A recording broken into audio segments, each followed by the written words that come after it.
All right, Lone Star Gunners, welcome to another episode of Lone Star Gun Talk. I am your host, as always, Derek Wills.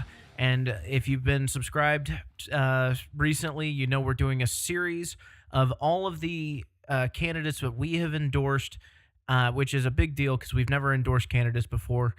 This is going to be the fourth interview that I have done, and this is with candidate Chris Fales, who is running against incumbent Lyle Larson in House District 122. Chris, welcome to Lone Star Gun Talk, my friend. Hey, thank you for having me with you. I really appreciate it. Oh, the pleasure's all mine, sir. So I just want to know, who are you? Tell us about yourself. Well, I am what I call a hardworking guy. As a matter of fact, you might hear that I'm a little winded because I'm out block walking while I'm on the phone with you. Well, you do what you got to do, sir. Oh, well, I have to. So, So, what's your history? What what brought you into where you are now? Why are you running? And what makes you better than Lyle Larson? well, one thing about it that I think your listeners would enjoy knowing is I am a gun store owner running for the legislature. But I'm not just a gun store owner. I've worked in the oil and gas business the last 15 years. I've got a degree from Texas Tech University out in West Texas, but you know, it's I've I didn't really I've always been an avid political watcher, never an active participant until I started having the people in my community get me to run for city council and then ended up getting me to run for mayor, which I've been mayor for almost 4 years now. And all of a sudden I decided that I was done being mayor. I'd finished all my projects that I really wanted to see get done in the town and I was ready to just call it quits there and people started calling me about the incumbent and started educating me on his voting record. And the further we got down the line, the more I knew I couldn't sit on the sidelines and I had to be a part of this race. You know, that seems to be a very repetitive talking point of all the candidates that I've talked to. They talk about how the voting record of their incumbent, of their representative, is to the left of where it needs to be. And, that's a motivation that a lot of people have. So, seriously, God bless you for taking up the reins and hard charging because, political office isn't for everybody and we need good people, especially whenever you got a legislature and your salary is only $7,200 per year. It makes it really difficult. So I really appreciate that. It's true. It's uh it's something that you have to put issues above income because, like you said, they pay $7,200 a year to be a legislature, but the your share of your health insurance is $8,200 a year, so you actually end up paying the state $1,000 to be a legislature. That's funny. I actually didn't know that little tidbit. That's interesting. So I know we're gonna get to gun rights here in a minute. Obviously, that's our bread and butter. That's what we care about as an organization. But you know what? People out there, they're not just single issue. If they listen to this show, they obviously care about gun rights, but they also care about other things. What are some non-Second Amendment and gun rights related legislative priorities that you have once you get to Austin? Well, number one is work with the governor to get his property tax relief plan through. Property taxes are they hurt the elderly and the poor more than anyone else. And they're skyrocketing. And so I have I've supported Governor Abbott's plan for property tax reform, and in return, Governor Abbott has endorsed our campaign. Oh, really? Yes, sir. We are endorsed by Governor Abbott and former Governor Rick Perry. That's awesome. That's a very powerful endorsement, I have to say. It does make me sleep a little better at night. So, what sorts of, if you were the emperor of the state of Texas, and you could just snap your fingers and make it happen, what sort of property tax relief or tax reforms would you implement? Well, I believe that what the governor has planned with a 2.5% cap and removing some of the unfunded mandates from the cities and counties is a step in the right direction. But if I were king and I could just snap my fingers and make it happen, we would go to a consumption tax, sales tax, and completely eliminate property tax. It's funny, and I've said that I said this during another interview, and so I apologize to my listeners who have heard me say this before, but it's always true. Anytime I talk about taxation with anybody, and typically I'm talking about it at the federal level, but when I talk about taxation, some people say, well, if you cut taxes, then you're not going to be able to generate as much revenue. And I tell people that's kind of the point. I don't care about generating revenue because I want to slash spending as much as I can. I'm sure that you have some things in mind that you would like to slash as well, correct? Oh, of course, and that's the whole idea behind property tax reform, moving the taxes, because anytime you talk about revenue, the reason that cities, counties, the state want to increase revenue is to increase services, which means the growth of government, which means the growth of government interference in your life. Hmm. That's where we that's what we're trying to get rid of is government interference in our life. They seem to be interfering in a lot of our lives for just about everything. I don't think that there's really anything that you can do that doesn't have some sort of bureaucrat overseeing it, both at the state and federal level. And Very true. that sort of thing needs to be reined in for sure. Right. And the idea, and unfortunately this is something that the governor and several people in the House put up as a bill in the last session, and unfortunately it didn't pass, but I'll tell you, if I'm in there, it's going to come up again. And that's locking the growth of government to population growth and inflation. Your budget can't increase more than that. That way, we stop adding on a new program and adding on a new program all the time, which just means more government interference in your life. I really like it whenever you talk like that. It makes me when you end every sentence with "and that's why the government is interfering in your life, and that's why I want to take that away." That tells me almost everything I need to know about you. So let's shift gears. We'll go to the Second Amendment now. First, a philosophical question on how you believe the Second Amendment and the federal government, how their existence together should be. The Second Amendment limits government from interfering with the ownership of firearms. That's the end of the story. Now, while I'm not sitting here saying that I advocate for just getting rid of all gun laws and let someone with a violent felony go buy a pistol, I'm not saying that. But anyone who's legally allowed to own a gun, they automatically should have the right to carry it. The Second Amendment is your license to carry. I mean, to me, that seems very simple. And then the other problem I have is that there's even suppressors on the NFA list. A suppressor is a hearing protection device. It's not like in the movies where it sounds like a blowgun. It's still loud. You still get a pop, but it prevents it from hurting the hearing of other people. And Absolutely, and that is yeah, incredibly important for hunters, to, exactly. at minimum. Not to mention, if you are in a self defense situation in your own house, it helps there too. It helps anywhere. The range, practice, and implementation and employment of that firearm. It helps all around. It's not like we're a bunch of secret agent assassins going around and killing people in the dead of night and nobody knows until the sun comes up. Right. And then you look at it, and suppressors are federally illegal, just like marijuana is. But yet, you can go to Colorado and walk in a pot dispensary and buy a joint. But yet, you can't walk into a gun store in Texas and buy a suppressor without a $470 tax stamp and a 6 to 12 month waiting period for hearing protection. Absolutely. Not to mention that they have to be serialized and you have to do a 4473. They treat a metallic tube like it is a firearm in and of itself. Right.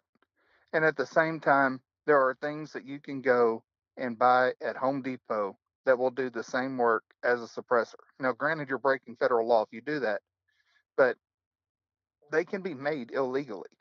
I mean, we're talking about the legal transfer and the legal ownership of something for law abiding citizens, not criminals. Absolutely. There is a case going on right now out of the state of Kansas where basically it's a supremacy clause type case, and it's being tried in federal court. What the state of Kansas did is they said that the NFA within the boundaries of the state of Kansas doesn't apply. So if somebody manufactures a suppressor in Kansas, sells it in Kansas to somebody who lives in Kansas who doesn't take it outside of Kansas, the National Firearms Act doesn't apply. Well, the federal Right. government came in and arrested a couple of individuals for manufacturing and transferring illegal suppressors, and that case, I believe, has been adjudicated once and is now on its first appeal. And I have no doubt that it will end up in the Supreme Court. F- And From that's not really the supremacy clause. There, you're talking about the commerce clause Yeah, they because they were the talking. government can only regulate, states are supposed to regulate what happens within their borders. The commerce clause applies as soon as you start crossing a state line. Yes. But yeah, and you're right. They are invoking the Commerce Clause as they do with just about everything else that the federal government gets their grimy hands on. They do invoke the Commerce Clause as well. But the reason I brought up the Supremacy Clause is another thing that they're trying to say is that, well, because this is mandated this way at the federal level, then the states can't overrule that. And so I'm curious to know your thoughts on this. I'm not sure if Texas will actually get a bill similar. I would like to see it, but how do you think that sort of thing should be addressed? Well, that's the problem that I have is people walk around, they say that we are gun-loving Texans, but yet Texas is nowhere near the top for the most free Second Amendment states in the country. We should be the torchbearer and not, I mean, we're being outrun by Kansas right now. I So know. that's the that's the first thing that needs to happen at the state level. But then at the same time, we've got a good attorney general in place right now that is ready for a legislature to pass a bill like that and to be able to take that fight to DC. I believe that I haven't talked to the attorney general, but I firmly believe that our attorney general would love to be able to argue that in front of the Supreme Court. I would like to see any argument on it before the Supreme Court, because I'm somebody that studies deeply the Constitution and our founding documents. It's a passion of mine, and to see all of these people come in and put interpretations on plain English baffles my mind. And I'm a strong proponent of repealing the 17th Amendment. I'm a proponent of the fact that judicial review should not is not a power that's granted to the Supreme Court. But you see these arguments made about the plain English of the Constitution, like, oh, well, the reason that it says the right of the people to keep and bear arms shall not be infringed is because they never thought that we would invent anything past a musket. And it's laughable. It's like, okay, well, you're writing this on social media, so your First Amendment stops at the quill and paper, right? And never forget also that at the time the Second Amendment was written, there was already a repeating firearm made that was used by Lewis and Clark whenever they were exploring the West. Yeah, you also had the Puckle gun, which was Correct. a ship-mounted, essentially the predecessor to the Gatling gun. And there was another weapon that was never actually made, but it was presented to the Continental Congress during the Revolutionary War, called the Belton flintlock. And it was essentially a Roman candle style flintlock that would allow you to continuously fire. It was fully automatic before there ever was. Speaking on that, let's talk about the NFA just for a little bit, and then we'll get to the state of Texas. How do you feel about the very existence of the National Firearms Act and the 1986 ban on select fire and fully automatic weapons? I'm not a fan of the NFA. It's Reagan was a great man, but he does have two marks against him with my in my book, and some of that is some of the liberal Supreme Court justices that we've ended up with after his term in the White House, and then also the NFA. Yeah, I couldn't agree more. There are things that it's hard to criticize Ronald Reagan, but and I hate to say this, this is going to upset a lot of people, but I don't mean it in the way you think I do. but Ronald Reagan enacted more gun control than Obama did. And it's sad. It hurts me to admit that, but it is truth, and you can't argue with truth. Right. I So believe the only reason for that was Reagan had to deal with a Democratic legislature, and unfortunately, whenever Obama was in there, we had a Republican legislature for 6 of the 8 years that blocked a lot of the firearm control that he really wanted to see happen. you are absolutely right about the Democratic Congress, and that is one major contributing factor. It probably would not have gone down that way had the Republicans had control of Congress. Right. So I want to talk about the state of Texas and how you believe the right to keep and bear arms relates to the state. Okay. And it comes right down to right now we need constitutional carry in the state of Texas. The LTC should be a voluntary program that you go and you get an LTC so that you have a right to carry in other states. But while you're at home in the state of Texas, if you can legally walk in that store and buy a firearm, then you can legally buy the holster, put it on your side, and walk out the door. I absolutely agree, and it's amazing that we get kickback to something like that. There is one provision that was in the constitutional carry bill last session that I was a huge fan of, and it was excluded from the other bill that I refuse to call by the same name, and that was it codified or codified rather, the fact that law enforcement is not allowed to detain somebody simply because they're carrying. If somebody is otherwise law abiding, then law enforcement cannot detain them. How do you feel about that? Well, in my opinion, it's the same thing as the stop and frisk law that they had in New York City that was overturned by the Supreme Court. So what you have with the police stopping someone just because they have a firearm on them, that is that's nothing different. I mean, that's the same as stopping me because I have a pocket knife hanging out of my pocket. It's yes, it is a weapon. It's also a tool, and I'm not breaking any laws. So therefore, law enforcement should not have the right to stop someone just because they see a pistol Okay. or a long gun.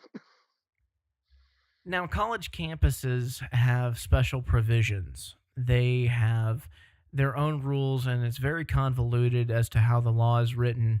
And you can only conceal, and there are specific areas that that some unelected board at the university can assign as a gun-free zone. I think that constitutional carry should expand to universities, including open carry, and we should do away with the provisions that allows public universities, state universities, the ability to set gun-free zones. And I also think that the state should repeal the vast majority of state-mandated gun-free zones as well. What do you think? I couldn't agree with you more. As a matter of fact, I am in my final semester of law school at St. Mary's School of Law in San Antonio. St. Mary's School of Law is a private university. So therefore, whenever I go to class during the week, I am sitting there completely unarmed, and somebody could come in and decide to shoot the school up, like unfortunately we've seen happen, and I have no way to defend myself. Yes, we have law enforcement on campus, but it's still going to take them 5, 10 minutes to get there, get stationed, communicate with each other, and come in. And anybody that's been out of range knows how many shots you can get off in 5 to 10 minutes. That's ridiculous. Absolutely. And on top of that, these private institutions, we are barred from having a firearm in our vehicle in the parking lot of the campus. So therefore, that means not only do I not have a firearm with me whenever I'm there, but that means also whenever I'm driving, doing whatever errands or getting gas on my way to and from the law school, I do not have the ability to protect myself as well. And so you think that should also extend to private universities? I do. Okay. So on 30-06 and 30-07, right now, the way the law is written is that if an authority at the business asks you to leave and you don't, it upgrades the charge, it upgrades the misdemeanor class that you would be charged with for violating 30-6 and 30-7. That essentially means that if an authority at the business doesn't say anything, that law enforcement can go ahead and fine you for the Class C misdemeanor. And to me, that's not right. I think that, I mean, while I respect property rights for private citizens, I think that that entire portion of the code should be reformed to require an authority to either ask you to conceal or ask you to leave. At which point, if you don't, it becomes an offense. What do you think? Well, of course, these signs are often next to the door, behind a bush, or sometimes you don't see them, or you may be talking to your wife as you're walking in a restaurant and you completely miss the sign because many people post them smaller than what they should or in places that are not as conspicuous as they need to be. And so you end up breaking the law without meaning to break the law.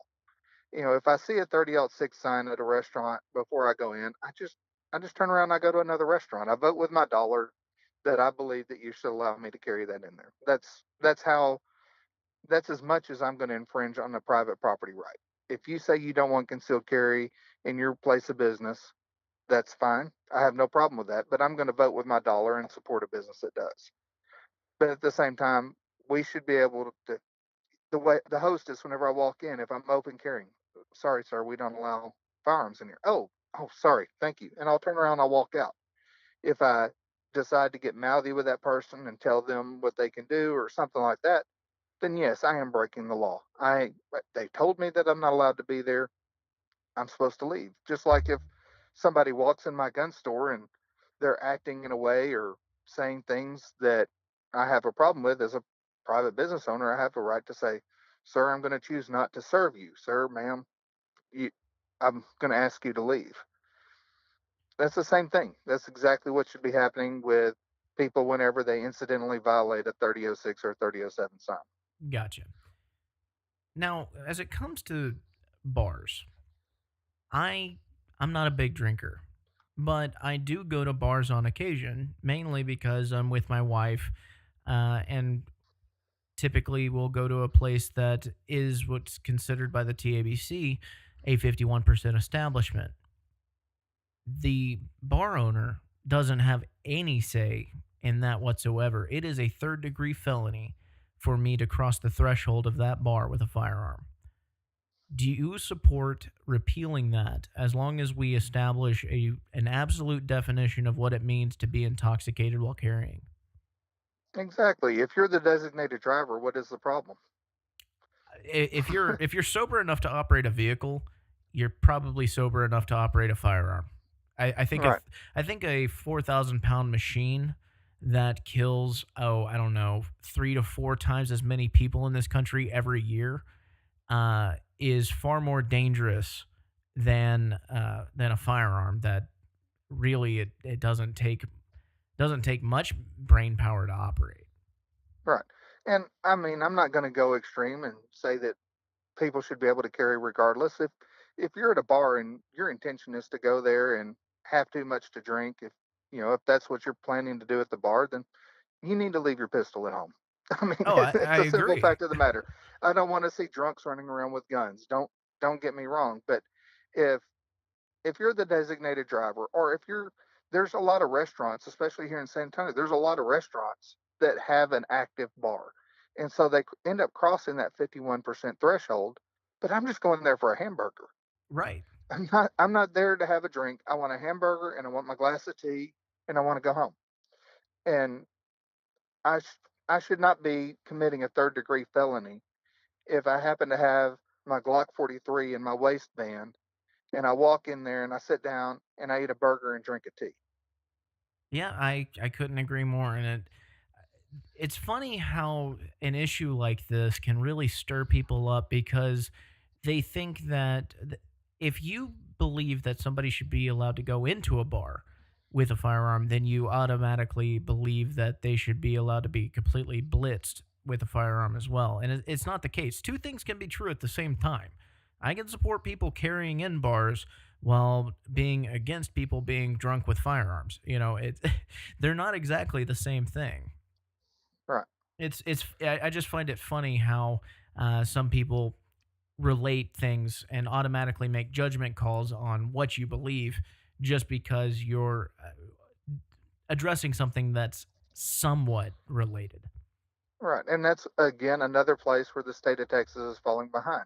Georgia has a law where you're allowed to carry pretty much anywhere you want to, as long as you are meeting all of the legal requirements. You're not drunk, you're legally allowed to own the firearm, all these things. You meet those requirements, pretty much the state of Georgia is open to carry in. And to think, once again, Texas is losing to Kansas, Texas is losing to Georgia.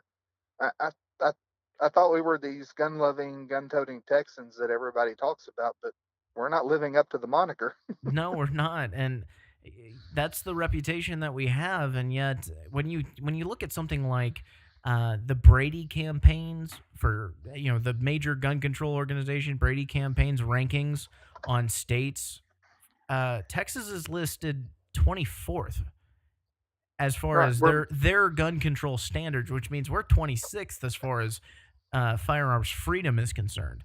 We should be listed 50th on their list. Oh yeah. Anytime the Brady organization gives you a bad rating, you're doing something right. Right.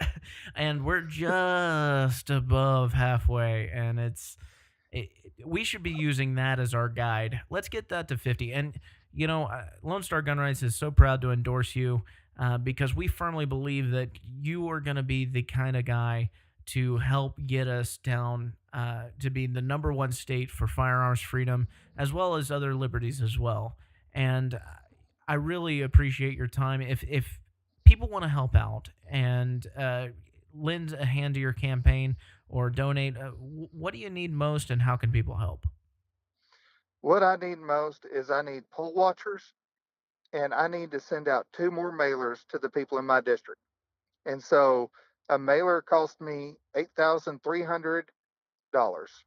And so I need to get two more mailers out, and I need people to help me work the polls and just stand there and hand people my cards as they're walking in to polls so that they know who the right person to vote for is.